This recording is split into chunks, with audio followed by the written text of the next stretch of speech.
बिस्मिल्लाहिर्रहमानिर्रहीम अस्सलाम वालेकुम। फाइनेंशियल लिटरेसी वीडियो सीरीज़ की अगली वीडियो के साथ अशफाक अली ख़ान आपकी खिदमत में हाज़िर। जैसे कि हमने इससे पहले की वीडियोज़ में पोर्टफोलियो की डाइवर्सिफ़िकेशन के ऊपर बात की थी और नए इन्वेस्टर्स के लिए म्यूचुअल फंड्स कैसे काम करता है उसके ऊपर बात की थी और सरमायाकारी के जो एवेन्यूज़ होते हैं, तरीक़ाकार होते हैं, उनके आपस में एक मवाज़ना किया था और मालियाती रिपोर्टिंग फाइनेंशियल अकाउंट्स या फाइनेंशियल स्टेटमेंट्स की जो रिपोर्टिंग होती है और उसको किस तरीके से पढ़ना है और किस तरीके से तकाबली जायज़ा करना होता है, हमने उसके बारे में एक तारुफ दिया था। तो हस्बे वादा अगला हमारा स्टेप ये है कि फाइनेंशियल स्टेटमेंट्स के, फाइनेंशियल अकाउंट्स के, जहाँ पे आप इन्वेस्ट करना चाहते हैं या ऑलरेडी इन्वेस्ट कर चुके हैं, उनके फिगर्स को, उनके हिस्सों को, आदाद व शुमार जो मैनेजमेंट और ऑडिटर आपको बताते हैं, उसके ऊपर जो है वो आपने उसको किस तरीके से पढ़ना होता है, किस तरीके से तज्ज़िया करना होता है, आइए उसके बारे में कुछ समझने की कोशिश करते हैं।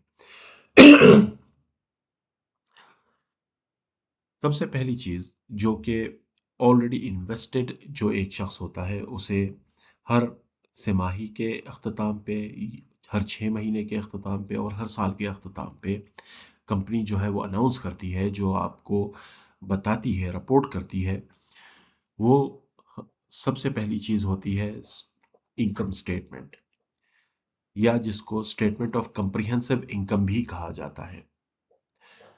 तो जैसे कि मैंने इससे पिछली वीडियो में बताया था कि इंटरनेशनल फाइनेंशियल रिपोर्टिंग स्टैंडर्ड्स के मुताबिक एक मुताबिकत रखी जाती है, मवाजना जो है मुमकिन बनाया जाता है। तो सबसे पहली चीज़ जो है वो कोई भी कंपनी अपना रिपोर्ट करेगी वो होती है टर्नओवर, यानी कि टोटल सेल्स कितनी हुई। देखने में टर्मिनोलॉजीज़ का फ़र्क हो सकता है, बड़ी मुश्किल सी लग सकती हैं, हालांकि ऐसी कोई बात नहीं। किसी आम छोटे से दुकानदार या उससे भी छोटे कारोबारी शख्स का एक बिज़नेस साइकिल जिस तरीके से चलता है, कम व बेश वही चीज़ बड़ी से बड़ी कंपनी के ऊपर भी लागू होती है। तो पहली चीज़ जो वो अपने इनकम स्टेटमेंट में कोई भी कंपनी दिखाएगी वो होती है टर्नओवर, यानी कि सेल्स, कि टोटल अपनी प्रोडक्ट को, अपने सर्विसेज को फ़रोख्त करने, सेल्स करने से कितना जो है वो उन्हें रकम मौसूल हुई। याद रहे कि ये आमदनी नहीं है, उस पे हम बाद में आएंगे। इस फिगर से, इस हिंसों से जब हम कॉस्ट ऑफ सेल्स, यानी कि उन उस टर्नओवर को, उन सेल्स को, उस कुल लागत जो जितनी आती है उस सेल्स को मुमकिन बनाने के लिए, उस कीमत को जब हम माइनस करते हैं, डिडक्ट करते हैं उस टर्नओवर से, तो उसके बाद हमारे पास ग्रॉस प्रॉफिट आता है। लेकिन ये भी कोई फाइनल फिगर नहीं होती। मिसाल के तौर पे अगर कोई की कंपनी खेलों का सामान फरोख्त करती है, तो पूरे साल के दौरान या तिमाही के दौरान या 6 महीने के दौरान टोटल खेलों का सामान फरोख्त करने से जो अदद उनके पास आएगा, वो चीज़, उस चीज़ से कंपनी शुरू करेगी अपना स्टेटमेंट बनाना। उसमें से उन खेलों के उस सामान को बनाने के लिए, मिसाल के तौर पे कहीं से लकड़ी आई होगी, कहीं से कोई चमड़ा उन्होंने ख़रीदा होगा, उसके बाद उस सामान को बनाने के लिए मज़दूरों को, कारीगरों को उजरत दी होगी। ये तमाम कीमत जब टर्नओवर से, सेल्स से नफ़ी की जाती है, मिन्हा की जाती है, तो ग्रॉस प्रॉफिट की एक हिस्सा हमारे पास आता है, ये फिगर हमारे पास आती है। अब यहाँ अगली कहानी जो होती है कि उन खेलों के उस सामान को लोगों तक पहुँचाया कैसे जाए। ज़ाहिर है बहुत सारे डिस्ट्रीब्यूटर्स होंगे, एजेंट होंगे, रीजनल जो है वो टीमें होंगी, उन सब की जो है वो ज़ाहिर है उस सामान को पहुँचाने के लिए ख़र्चा आता है। इस तमाम को भी उस ग्रॉस प्रॉफिट से मिन्हा किया जाता है, माइनस किया जाता है। और तरीक़ाकार यही है, कोई भी स्टेटमेंट बनाने का तरीक़ाकार यही है, इस स्टेप बाय स्टेप के टर्नओवर से कॉस्ट ऑफ सेल्स माइनस होगी और उसके बाद जो फिगर आएगी उसमें से selling and distribution admin cost minus होगी और उसके बाद अगर बैंक से कोई कर्जा लिया हुआ है उस कंपनी ने और उसके ऊपर सूद अगर अदा कर रही है तो वो चीज़ उसमें से माइनस होगी, मनहा होगी। और अगर कोई दीगर आमदनी अगर कंपनी को हो रही है तो वो इसके अंदर जमा हो जाएगी और इसके बाद जो है वो टैक्स से कबल अज टैक्स की वाली एक फिगर हमारे पास आएगी। अब ये फिगर क्यों इतनी अहम है? टैक्स एक ऐसी चीज़ है जो कि कंपनी के सलाहियतों से बाहर की एक चीज़ है। तो कंपनी की सलाहियतों का जो एक असेसमेंट होती है, एक जो तज्ज़िया होता है, वो अर्निंग्स बिफोर टैक्स से होता है। इसके बाद जो है हमेशा टैक्स को इस फिगर में से माइनस किया जाता है। तो इस फिगर से यानी कि आपको अंदाज़ा ये होता है कि मैनेजमेंट ने उसकी अपनी जो बिज़नेस मॉडल है उसके अंदर वो कितनी मजबूत है उस चीज़ का अंदाज़ा जो है वो आपको अर्निंग्स बिफोर टैक्स से होता है, यानी कि टैक्स जितना लगा उससे पहले आमदनी कितनी थी। इसके बाद जो है वो टैक्स जो कि एक ऐसी चीज़ है कि जहाँ नागज़ीर चीज़ होती है, तो नागज़ीर चीज़ को माइनस करें तो फिर जो है वो प्रॉफिट आफ्टर टैक्स जो है वो हमारे पास अ, आ जाता है। यानी कि कुल मिला के कंपनी के पास जो चीज़ बचती है वो पूरे साल में तमाम उस सेल करने के बाद तमाम अखराजात को नफ़ी करने के बाद जो एक फ़िगर आती है वो होती है प्रॉफिट आफ्टर टैक्स। और ज़ाहिर है कि इस फ़िगर की अपनी एक अहमियत है। क्यों? कि आसान अल्फाज में ये वो फ़िगर है जो कि बच रही है आखिर में, जो सब कुछ नफ़ी करने के बाद आखिर में बचती है कंपनी के पास। इसके बाद जो है वो कहानी आ जाती है कि ये जो पूरा प्रॉफिट बचा है उसमें से आपके लिए क्या बचा, यानी कि आपने अगर उस कंपनी के शेयर खरीदे हैं तो नंबर ऑफ शेयर्स जितने होंगे, यानी कि शेयर्स इन इशू, उस कंपनी ने शेयर कितने इशू किए हुए हैं उसके ऊपर कुल आमदनी को जब हम तकसीम करते हैं तो तब जाके हमारे पास फिगर आती है अर्निंग्स पर शेयर की, यानी कि फी शेयर आमदनी आपके हिस्से में कितनी आई। मिसाल के तौर पे अगर किसी कंपनी को 100 रुपये अगर आमदनी हुई है और 10 शेयर जो हैं वो उन्होंने इशू किए हुए हैं, तो 100 को तक़सीम अगर किया जाए 10 पे तो आपके पास 10 रुपए की ये जो फिगर आती है, इसका मतलब ये हुआ कि फ़ी शेयर अगर मेरे पास उस कंपनी का 1 शेयर है तो 10 रुपए उस पूरे साल की आमदनी मुझे हुई। ज़ाहिर है कि ना तो मेरे पास 1 शेयर होगा हकीकी ज़िंदगी में और ना ही 10 रुपए जो है वो प्रॉफ़िट होगा। इससे कहीं ज़्यादा भी हो सकता है, कम भी हो सकता है। अगर बिलफ़र्ज़ महाल प्रॉफ़िट हुआ ही नहीं, लॉस होता है, तो ये लफ्ज़ जो है वो तब्दील हो जाएगा लॉस पर शेयर में, यानी कि फ़ी शेयर नुकसान कितना हुआ।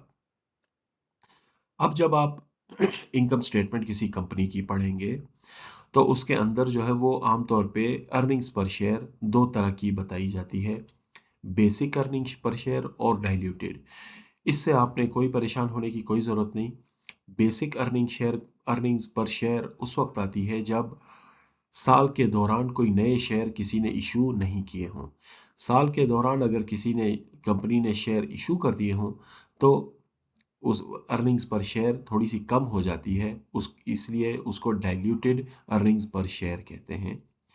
तो चाहे वो बेसिक हो या डाइल्यूटेड हो, इन दोनों फिगर्स का, इस साल का और पिछले साल का, दोनों फिगर्स जब आपके सामने होती हैं तो उनका मवाजना करना जो है वो बहरहाल आपके लिए आसान हो जाता है। और इन्वेस्टर की नज़र से देखा जाए, सरमायाकार की नज़र से देखा जाए तो हमारे लिए मवाजना करना अहम है इन फिगर्स کے اندر بہت زیادہ جو ہے وہ اپنا جو ہے وہ وقت لگانے کے بجائے ان فگرز کا موازنہ اور ان فگرز کو، ان ہندسوں کو سمجھنا جو ہے وہ زیادہ ضروری ہوتا ہے اگر ایک سرمایہ کار کو۔ تاہم یہ فگرز بنتی کیسے ہیں، ان کا بھی ایک بنیادی آئیڈیا جو ہے وہ ہمیں ضرور ہونا چاہیے۔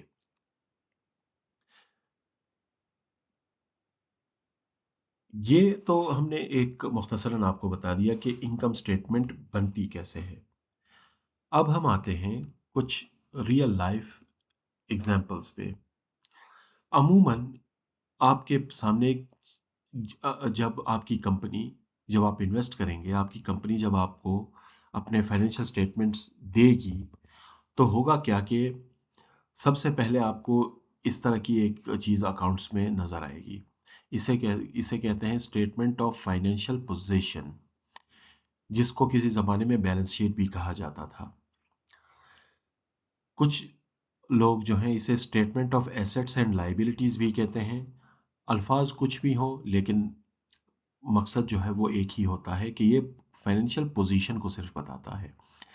تو عام طور پہ یہ چیز پہلے نظر آئے گی آپ کو، چونکہ یہ طریقہ کار یہی ہے، سٹینڈرڈ یہی ہے۔ انٹرنیشنل فائنینشیل رپورٹنگ سٹینڈرڈ جو ہے وہ یہ کہتا ہے کہ پہلے اس کی پوزیشن کو دکھایا جاتا ہے، لیکن انویسٹر کو عام طور پہ زیادہ آ، دلچسپی جو ہے وہ ہوتی ہے statement of profit and loss, یعنی کہ انکم اسٹیٹمنٹ، جس کے اوپر ابھی ہم نے کافی تفصیلی ایک تعارف جس کا ہم نے دیا۔ اب آپ کی دلچسپی کے لیے میں آپ کو بتاتا چلوں کہ یہ فائنینشیل اسٹیٹمنٹس، یہ نمبرز ایک جانی پہچانی کمپنی کے ہیں، پاکستان اسٹیٹ آئل کے۔ یہ 2 جون 2024 کے سالانہ آڈیٹڈ فائنینشیل اسٹیٹمنٹس ہیں۔ اور اسپیکنگ آف آڈٹ، جس کا ہم پہلے بھی اپنی پچھلی ویڈیو میں تذکرہ کر چکے ہیں، اگر ان صفوں کو تھوڑا سا اوپر کی جانب آپ پلٹیں گے تو ہمیشہ طریقہ کار یہ ہوتا ہے کہ فائنینشیل اسٹیٹمنٹس کو پریزنٹ کرنے سے پہلے ہمیشہ اس طرح کی کوئی انڈیپینڈنٹ آڈیٹرز رپورٹ آپ کو نظر آئے گی۔ جیسا کہ میں نے پہلے کہا تھا کہ فائنینشیل اسٹیٹمنٹس ہوں، اکاؤنٹس ہوں، لیکن آڈیٹڈ نہ ہوں تو ایسے اکاؤنٹس کا، فائنینشیل اسٹیٹمنٹس کی قدر و قیمت کم ہو جاتی ہے یا پھر بالکل بھی نہیں ہوتی، کیونکہ ہمیں جو بھی فگرز چاہیے ہوتی ہیں وہ اوتھینٹک چاہیے ہوتی ہیں۔ تو انڈیپینڈنٹ آڈیٹرز رپورٹ سے جو ہے وہ فائنینشیل اسٹیٹمنٹس کا آغاز ہوتا ہے، اور اس میں اس پوری رپورٹ کا لب لباب یہ ہوتا ہے کہ آیا آڈٹ کے دوران کوئی ایسی چیز جو تو سامنے نہیں آئی جو کہ ممبران کو یا سرمایہ کاروں کو کنسرن کا باعث بن سکتی ہے، ان کو جو ہے وہ دلچسپی کا سامان ہو سکتا ہے اس میں۔ عام طور پہ اچھی کمپنیوں، بڑی کمپنیوں میں کبھی اس طرح کی کوئی بات آتی نہیں ہے۔ آپ نے صرف ایک چیز پہ جو ہے وہ اپنی نظر رکھنی ہے کہ یہاں پہ اس رپورٹ میں کہیں ماڈیفائڈ یا کوالیفائڈ کے الفاظ نہ ہوں۔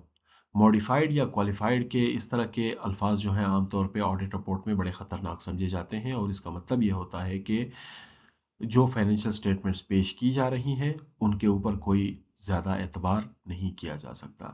عام طور پہ اس طرح ہوتا نہیں ہے، اور اچھی کمپنیوں میں کبھی بھی ایسا نہیں ہوتا ہے۔ تو واپس آتے ہیں کہ ابھی جس کے اوپر، یعنی کہ انکم سٹیٹمنٹ جس کے اوپر ہم نے تعارف آپ کو دیا تھا، جیسے کہ میں نے کہا تھا کہ نیٹ سیلز یا ٹرن اوور، یعنی کہ ٹوٹل کل لاگت، مثال کے طور پہ پاکستان اسٹیٹ آئل نے تقریباً 3 کھرب روپے کی جو ہے وہ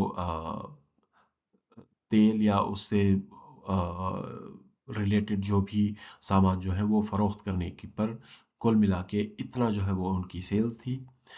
کاسٹ آف گڈز یا پروڈکٹ سولڈ، جس کا میں نے پہلے بھی تذکرہ کیا تھا اپنی پریزنٹیشن میں، اس چیز کو منفی کر لیا جاتا ہے۔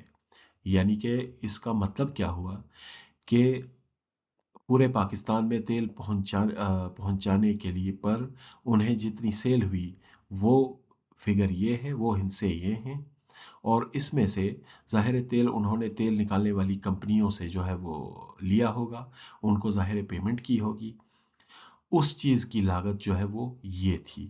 اور اس میں سے ہمیں اور طریقہ کار بھی فگرز کو پریزنٹ کرنے کا یہ ہوتا ہے کہ جو چیز مائنس ہو رہی ہے، منفی ہو رہی ہے، اس کو اس طرح بریکٹس کے اندر رکھا جاتا ہے۔ تو سیلز میں سے کاسٹ آف سیلز کو جب مائنس کیا گیا تو یہ وہ چیز ہے جسے ہم گراس پروفٹ کہتے ہیں۔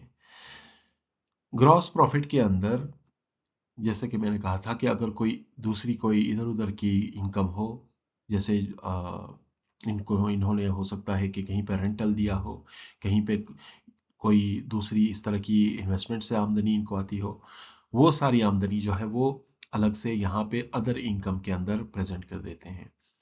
یہ بھی اگر آپ غور کریں تو یہ بھی اس لیے ضروری ہے کہ ادر انکم کو ہو تو یہ بھی سکتا ہے کہ میں اس سیلز کے اندر شامل کر دوں، لیکن نہیں، سٹینڈرڈ یہ کہتا ہے کہ آپ کے اصل بزنس کی جو انکم ہوتی ہے، سیل ہوتی ہے، وہ الگ سے، اور اس کے علاوہ اگر کوئی انکم ہوتی ہے تو ہمیشہ اس کو الگ سے دکھایا جاتا ہے۔ اس کے بعد یہ ساری فگرز جیسے کہ بریکٹس میں ہیں، یعنی کہ مائنس ہو رہی ہیں، کہ وہ کیا چیز ہیں؟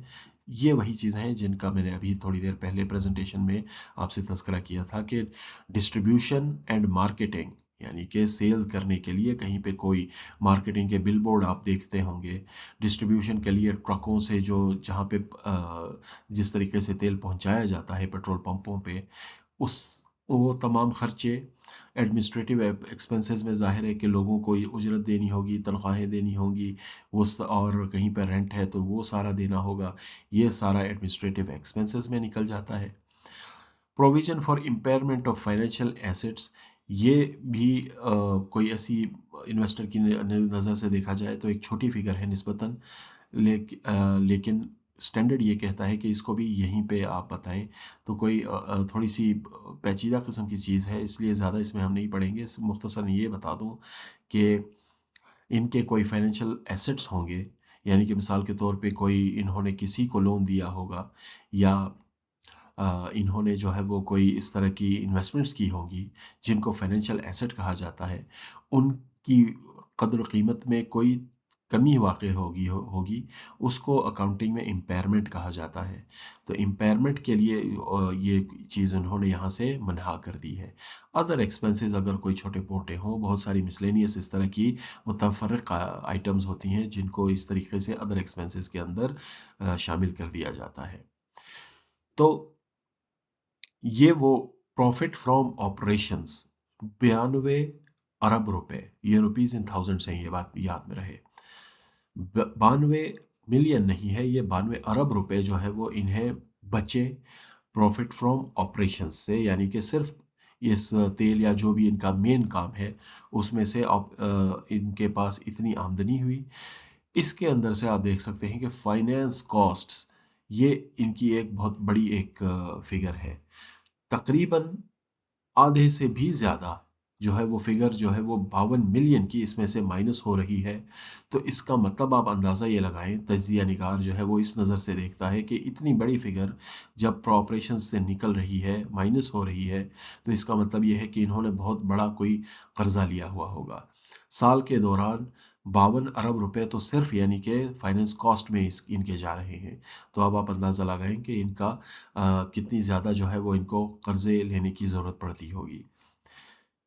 شیئر آف پروفٹ اور لاس آف ایسوسیٹ کوئی ان کی کمپنی ہوگی، اس میں سے تھوڑی بہت ان کو آمدنی ہوئی ہے۔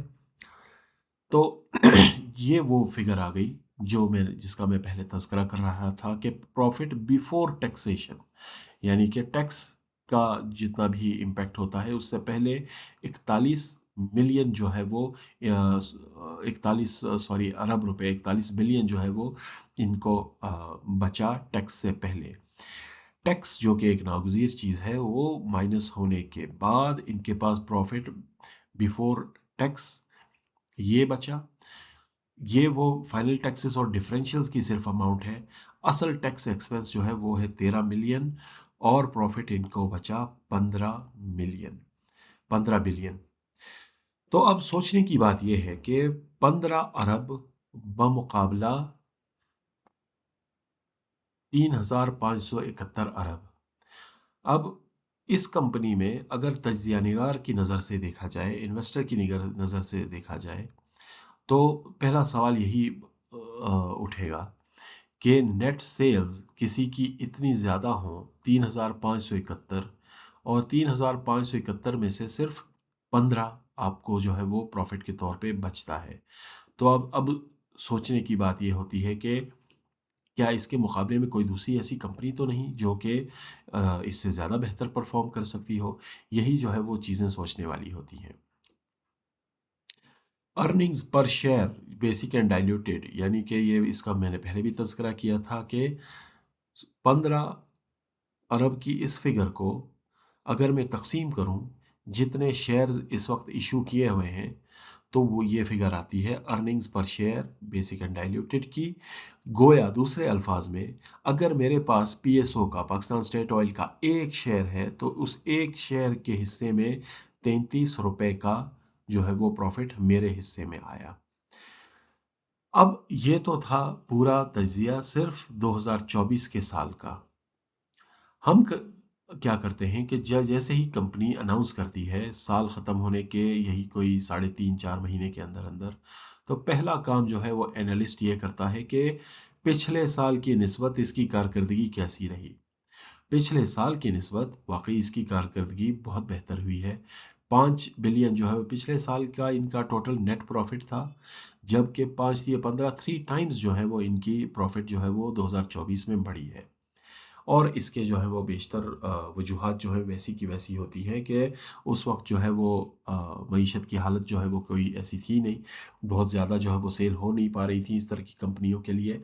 तो यही वजह है कि उस वक्त जो है वो उनके उनकी परफॉर्मेंस कोई इतनी अच्छी नहीं रही होगी, जबकि इस साल जो है वो काफ़ी बेहतरी जो है वो इनके लिए नज़र आ रही है। अब ये तो थी कारगुजारी पूरे एक साल की कि एक साल के दौरान इस कंपनी ने किस तरीके से क्या जो है वो कितनी मेहनत की, उनको कितनी आमदनी हुई। इस पूरी स्टेटमेंट से ये बात तो पता चल गई कि इस पूरे साल के दौरान क्या हुआ, लेकिन इस वक्त किस पोजीशन पे खड़े हैं हम, ये पोजीशन ये इस कंपनी के पास कितने असासजात मौजूद हैं, कितने लोगों को पैसे देने हैं, मिस उस चीज़ की पिक्चर जो है वो ज़ाहिर है कि इससे नज़र नहीं आती है हमें। उस चीज़ को देखने के लिए याद रखें कि आखिरी ये जो फिगर जो हमारे पास आई थी प्रॉफिट फॉर द ईयर की, अब ज़ाहिर है सोचने वाली बात ये है कि पिछले साल इतनी आमदनी हुई थी, इस साल इतनी आमदनी हुई, उससे पिछले सालों में भी कुछ ना कुछ आमदनी भी हो सकती है, लॉस भी हो सकता है, वो सारा आखिर जमा होके जाता कहाँ है। तो उस चीज़ के लिए इससे पहले हमने जो फाइनेंशियल पोजीशन की ये जो स्टेटमेंट थी ये हमने देखी थी। इसके अंदर ये बात याद रहे कि इक्विटी के अंदर यानी कि रिजर्व्स की हमेशा एक रिजर्व्स की एक आपको फिगर नज़र आएगी। इसके नाम मुख्तलिफ हो सकते हैं, कोई इसको कैपिटल रिजर्व कहता है, कोई इसको रेवेन्यू रिजर्व कहता है। अच्छी बात यह है कि पीएसओ ने हमारा भी आपका भी काम आसान कर दिया है, महज रिजर्व कहा है। तो रिजर्व का मतलब ये है कि जितना भी पिछले सालों में डिविडेंड देने के बाद जितना भी आमदनी जमा हुई वो ये है 226 अरब रुपए के रिजर्व्स इनके पास मौजूद हैं। पिछले साल की निस्बत अगर इसका मवाजना किया जाए तो 211 से बढ़ के 226 हो गए हैं, तकरीबन 15 अरब से ये बढ़ गए हैं। तो इसका मतलब ये हुआ कि इस साल के दौरान इन्होंने बेहतर परफॉर्मेंस दी है, अच्छी कारकर्दगी दी है। तो आइए इसी स्टेटमेंट का एक नज़र इसके ऊपर दौड़ाते हैं, लेकिन रियल लाइफ में इसकी जो है वो किस तरह से नज़र आता है, ज़ाहिर है कि पेचीदा होता है। इससे पहले एक मैं चाहूँगा कि इस प्रेजेंटेशन के को पे आप तवज्जो दें, ताकि ये बनी कैसे है उसका आपको थोड़ा-सा अंदाज़ा हो जाए। हमेशा स्टेटमेंट ऑफ फाइनेंशियल पोजीशन जिसे बैलेंस शीट कहा जाता है, उसका स्ट्रक्चर, उसकी जो है वो ओवरऑल उसकी शक्ल जो है वो इस तरीके से बनी होती है कि उसके अंदर सबसे पहले एसेट्स से शुरू हो करती है कंपनी बताना कि हमारे पास ये असासजात मौजूद हैं। उसके अंदर कुछ फिक्स्ड चीज़ें होती हैं, यानी कि मिसाल के तौर पे उनके पास प्रॉपर्टी हो सकती है, प्लांट हो सकता है यानी मशीनरी हो सकती है, इक्विपमेंट हो सकती हैं। आमतौर को पे इनको फिक्स्ड एसेट्स कहा जाता है। फिर उसके बाद करंट एसेट्स से मुराद ये कि इस वक्त जो कि जल्द कैश में कन्वर्ट हो सकते हैं, उन्हें कहा जाता है करंट एसेट्स। मिसाल के तौर पे कैश हो गया, मिसाल के तौर पे डेटर्स हो गए, यानी कि डेटर्स से मुराद जिन्होंने पैसे आपको देने हैं। अब इसके बारे में उम्मीद आमतौर पे यही रखी जाती है कि वो 1 या 2 महीने के अंदर आपको पैसे दे देंगे। फिक्स्ड एसेट्स के अंदर ही इन्वेस्टमेंट्स भी आती हैं, आमतौर पे ये लॉन्ग टर्म होती हैं। असासजात कि इस फिगर को बताने के बाद अहम बात यह है, समझने वाली बात यह कि बैलेंस शीट में असासजात की फिगर हमेशा बराबर होती है लाइबिलिटीज यानी कि वाजिबुल अदा रकूमात और जिम्मेदारियों की कुल लागत जितनी होगी उसको अगर जमा कर दिया जाए मालिकान की इक्विटी, यानी कि हमने जितने शेयर्स खरीदे हुए हैं, जितने शेयर्स हमारे पास हैं, जितने शेयर इशू किए हुए हैं इस कंपनी ने, इन दो फिगर्स को अगर जमा कर दिया जाए तो हमेशा वो असासजात के इक्वल आते हैं। ये तकरीबन 1000 साल से भी पहले, बल्कि 2000 लगभग साल पहले यूनान के फ़लसफ़ियों ने इस इक्वेशन को, इस फार्मूले को तरतीब दिया था और आज तक ये अपनी जगह कायम दायम है। क्योंकि इसको जो है वो अकाउंटिंग इक्वेशन कहते हैं और चूँकि ये पूरी जो है वो बिज़नेस का एक पोजीशन या उसकी जो शक्ल होती है, उसका दारोमदार इस इक्वेशन के ऊपर होता है। और अगर थोड़ा-सा इंट्यूइटिवली थोड़ा-सा इस पे अगर आप गौर करें, तो वाक़ई ऐसा ही है। असासजात जब खरीदता है आदमी, तो दरअसल वो सरमायाकारी कर रहा होता है। असासजात की साइड पे अगर ₹100 बढ़ता है, तो दरअसल वो इक्विटी के अंदर सरमायाकारी होती है, ₹100 यहाँ पे भी बढ़ जाते हैं। तो ये वाली इक्वेशन जो है वो हमेशा बराबर रहती है। इसी तरह अगर कोई आदमी इसी कंपनी के मालिकान या उसके मैनेजमेंट अगर कोई कर्ज़ा लेते हैं, तो ज़ाहिर है कि कर्ज़े की रकम जो है वो उनके असासजात में, उनके बैंक में शामिल हो जाती है। मिसाल के तौर पे ₹1000 का कर्ज़ा लिया जाता है, तो ₹1000 यहाँ पे प्लस हो जाते हैं और वाजिबुल अदा वाली साइड पे भी ₹1000 वहाँ पे प्लस हो जाते हैं। तो ये इक्वेशन हमेशा बराबर रहती है। अब इस इक्वेशन पर मबनी पूरी जो स्टेटमेंट ऑफ फाइनेंशियल पोजीशन होती है, इसको कई 100 साल तक बैलेंस शीट इसीलिए कहा जाता था कि ये दोनों चीज़ें हमेशा मीज़ान में हमेशा बराबर रहती थीं। असासजात हमेशा बराबर रहते थे और अब भी रहते हैं लाइबिलिटीज़ प्लस इक्विटी के। तो स्टेटमेंट ऑफ फाइनेंशियल पोजीशन हमेशा जब भी बनेगी, वो हमेशा याद रखें कि इसी फार्मूले के तहत, इसी इक्वेशन के तहत बनेगी। इस चीज़ को थोड़ा-सा और हम समझने की कोशिश करते हैं कि अभी हमने जैसे कि तज़किरा किया, एक तरफ असासजात यानी कि टोटल एसेट्स हमेशा बराबर होंगे लायबिलिटीज़ प्लस इक्विटी के। कैसे? मिसाल के तौर पे एक बिज़नेस ने सेल किया। सेल के बारे में हमने जो है वो पढ़ा था इससे पहले इनकम स्टेटमेंट में, जो कि पूरे साल की कारकर्दगी आपको बता रही थी। उस पूरे साल की कारकर्दगी को जब हमने देखा था, तो हमने कहा था कि किस तरीके से सेल हुआ, किस तरीके से उसमें कॉस्ट ऑफ सेल्स थी।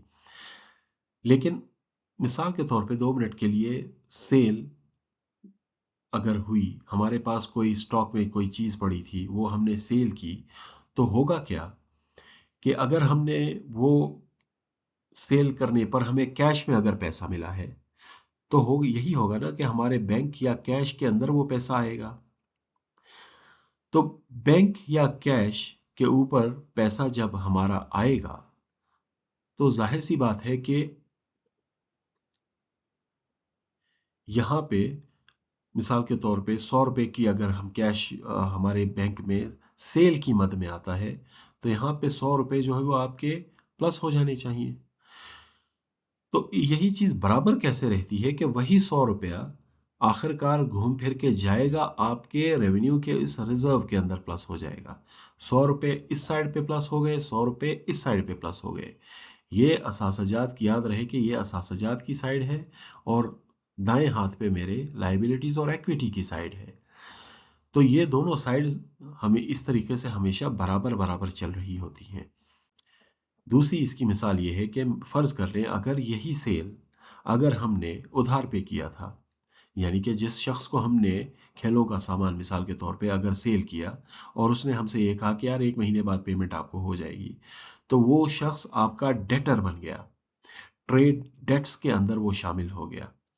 तो मिसाल के तौर पे अगर वही 100 रुपए का खेल का सामान अगर हमने बेचा था, तो वो भी फ़र्क सिर्फ इतना पड़ेगा कि वो कैश के बजाय वो हमारे ट्रेड डेट्स के अंदर वो प्लस हो जाएगा और दूसरी तरफ रेवेन्यू रिजर्व्स के अंदर वो सेल जो है वो हमारी प्लस हो जाएगी।